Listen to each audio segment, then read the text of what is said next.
வணக்கம் நண்பர்களே, நான் உங்கள் ராஜேந்திரன் பேசுகிறேன்.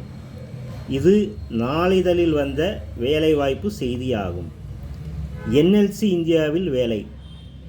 என்எல்சி இந்தியா லிமிடெடில் தொழில்நுட்ப பணியாளர், உதவி எழுத்தர், இளநிலை பொறியாளர் பணிகளில் 34 காலி பணியிடங்கள் உள்ளன. ஐடிஐ டிப்ளமோ பட்டதாரிகளில் 30 வயதிற்கு உட்பட்டவர்கள் விண்ணப்பிக்கலாம்.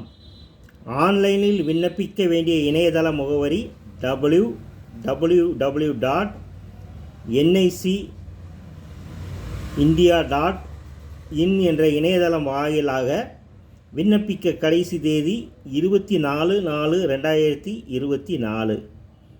வேலை, வயது, கல்வி தகுதி போன்ற அனைத்து விவரங்களையும் இணையத்தில் தெளிவாக தெரிந்து கொண்டு தகுதியுடையவர்கள் விண்ணப்பித்து பயனடையவும். வணக்கத்துடன் உங்கள் ராஜேந்திரன்.